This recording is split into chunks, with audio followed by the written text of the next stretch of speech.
Caso está por aqui nesta terça-feira, num momento importante de reflexão a respeito do treinador brasileiro. Alô, meu caro Jorginho, seja bem-vindo, boa tarde.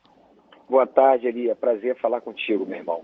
Estava falando aqui exatamente a respeito, por exemplo, de um técnico brasileiro, o Luan, que está comandando agora a equipe do Camboriú, só tem 29 anos, academicamente muito preparado, mas vai sentir falta de experiência, porque a experiência só vem com o tempo. Mas a gente tem decantado muito em prosa e verso a preparação acadêmica dos treinadores estrangeiros, não, Jorginho? É verdade. O que a gente tem visto hoje no futebol brasileiro, Elia, é essa correria incessante atrás de treinadores estrangeiros, seja português, argentino, que são a maioria aqui, e aí uma cobrança muito grande em cima do treinador brasileiro, né? Você mesmo está falando ali do Luan, jovem, com 29 anos, eu estava ouvindo aqui. Não necessariamente o treinador ele precisa ser um ex-jogador, isso aí o Parreira já demonstrou, né? Sendo campeão do mundo sem ser um ex-atleta, mas a importância de você estar atualizado, bem informado, treinamentos específicos para a forma ou a metodologia de trabalho ou o sistema de jogo que você desenvolve dentro do jogo, você precisa estar bem atualizado em termos de treinamentos atuais. Mas o que a gente está vendo, ele é que há uma desvalorização assim sobrenatural sobre os treinadores brasileiros. Eu acho que, na minha forma de ver, os dirigentes do futebol brasileiro, eles se apegaram a isso. Isso é uma forma mais tranquila de chegar e apresentar um estrangeiro e tirar toda a responsabilidade dele. Então, com todo respeito, a gente já falou sobre isso na outra oportunidade que nós tivemos, com todo respeito ao presidente do Corinthians, ao Corinthians, mas o Silvinho estava fazendo um grande trabalho. Tiraram o Silvinho, não mudou nada, não vi nada de interessante na equipe do Corinthians, nada daquilo que o Silvinho não estava fazendo. A equipe vinha bem com o Silvinho, mas porque muitos outros grandes clubes, como o Flamengo, Palmeiras, né, buscaram treinadores estrangeiros, o Corinthians também quis fazer da mesma forma. Eu acho que a gente não pode olhar para a nacionalidade, tem que sim ver a capacidade e a qualidade do treinador. É interessante essa sua colocação, até porque eu disse aqui, inventor morre pobre, e o Vitor Pereira foi grande responsável pela desclassificação do Corinthians da decisão do Campeonato Paulista, quando coloca o Renato Augusto, que é um baita de um meia de grande qualidade, para jogar de centroavante, homem de referência, algo que ele não tem absolutamente nenhuma aptidão. Se tivesse sido você que tivesse feito isso e o time tivesse perdido a chance de disputar a final, já estava demitido, né, Jorginho?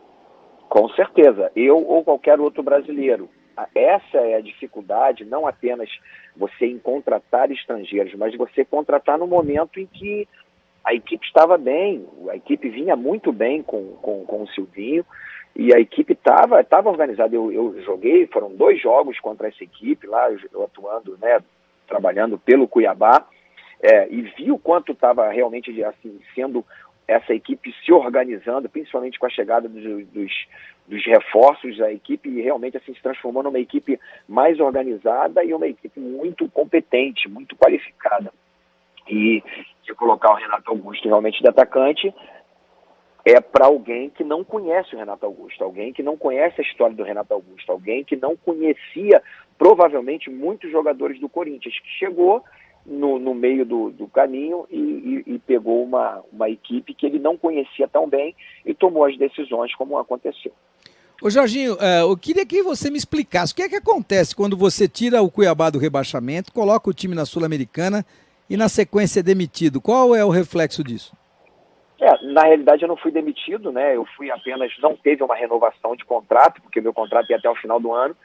Porque eu sou uma pessoa, sou um profissional que respeito muito a hierarquia, mas a hierarquia ela precisa entender que existe um limite até onde você pode mandar, e eu realmente não aceitei a interferência do vice-presidente, o Cristiano, que é uma pessoa que tem bom conhecimento do futebol, que tem bom conhecimento do elenco do grupo, mas a decisão de escalar ou não é minha, a decisão de treinamentos é minha.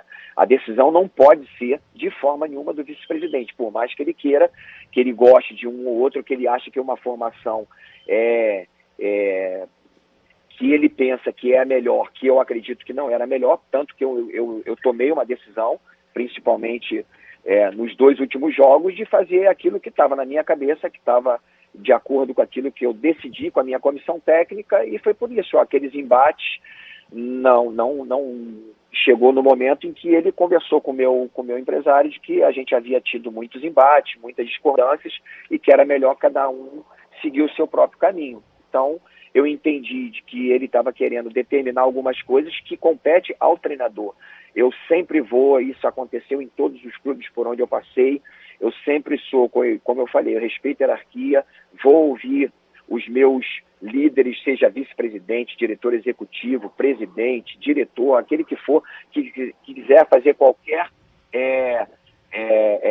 análise do grupo, do trabalho, daquilo que está sendo feito, não tem nenhum problema fazer qualquer tipo de consideração, mas as decisões a serem tomadas em relação ao time, em relação à parte tática e técnica é minha, em relação à parte física é do preparador físico, em relação à fisiologia é do fisiologista. Então, eu não aceito de forma nenhuma que eu tenha que entrar de uma forma com que o meu dirigente quer. Disso, de forma nenhuma, eu não abro mão disso e por isso eu não renovei. Por isso a gente não chegou a nenhum acordo. E acho melhor que seja realmente desse jeito, né, Jorginho? Porque seria, não é normal um treinador acabar recebendo instruções de um vice-presidente a respeito daquilo que seja determinação e mando do treinador, ou seja, atitude, escolha e prática dentro das 4 linhas. Ô Jorginho, para terminar, eu queria entender e queria que você dividisse isso comigo. Nada contra o Turco Mohamed, que está fazendo um ótimo trabalho aí, comandando o time do Atlético Mineiro, mas eu quero saber desse trabalho lá no Campeonato Brasileiro, quero saber desse trabalho na Copa Libertadores da América, porque esse trabalho bem feito no Campeonato Mineiro, com todo respeito ao Campeonato Mineiro, é nadar de braçada, porque a estrutura do Atlético é muito superior. Ele tem tamanho para comandar o Atlético Mineiro, para substituir aquele que neste momento é o melhor treinador brasileiro, no caso o Cuca, Jorginho? Ele é muito difícil de falar do Turco Mohamed, porque realmente eu não conheço. Eu, sinceramente, vou ser muito sincero, eu nunca tinha ouvido falar dele.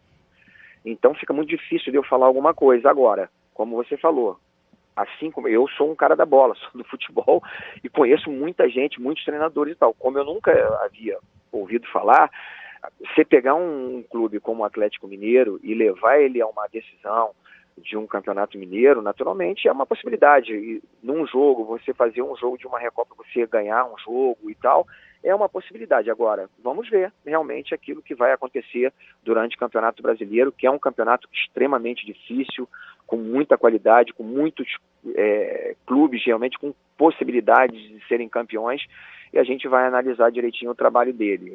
A gente lamenta bastante uma questão de não ter um outro brasileiro substituído o Cuca, porque, como você falou, hoje o Cuca é o melhor treinador de futebol brasileiro. Faço minhas as suas palavras, é sempre muito bom conversar com você, Jorginho. Você sabe que somos pé quentes, deixa o telefone carregado aí que ele vai tocar. Um grande abraço e boa sorte, viu, Jorginho? Obrigado, Elia, um grande abraço para você, tudo de bom, irmão. Ali eu estava dentro da pequena